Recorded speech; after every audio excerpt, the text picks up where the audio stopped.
আসসালামু আলাইকুম, নমস্কার। তবে চলুন আপনাদেরকে আমি আজকে একটা নতুন রেসিপি দেখাবো। সেটা হলো ঝুরি আলু দিয়ে লাউ শাক ভাজা। তার জন্য শাকগুলো কেটে নিতেছি। এইভাবে কেটে নেবেন কুচি কুচি করে। এখন তার জন্য ঝুরি আলুগুলো কেটে রাখছি, লঙ্কা বেটে রাখছি, পেঁয়াজ কুচি, জিরা আর রসুন দিয়ে বেটে রাখছি শাকগুলো এগুলা। এখন আমি শাকগুলোতে কেটে রাখা ঝুরি আলুগুলো দিয়ে দিলাম।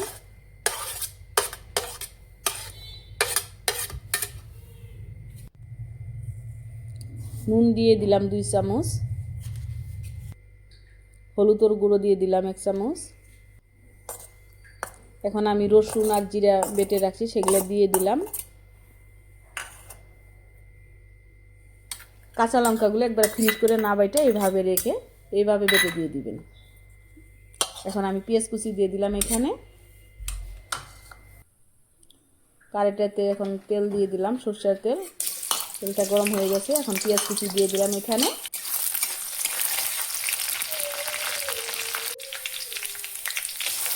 এখন শাকগুলোর থেকে মশলাগুলো আগে একটু দিয়ে দিলাম, তেলগুলোকে একটু নাড়াইয়ে দিয়ে শাকগুলো দিয়ে দিলাম। শাক ঝুরি আলুগুলো এখানে দিয়ে দিব।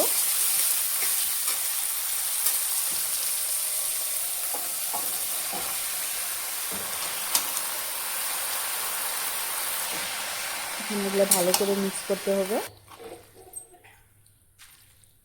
ভালো করে নাড়া দিতে হবে। নাড়া নিয়ে দেখেন এগুলো নাড়ার পরে একটু জল উঠলো। এখন আমি এটা ঢেকে দিলাম 20-25 মিনিট পরে আমি ঢাকনাটা সরিয়ে দিলাম। এখন একটু নাড়াই দিতেছি,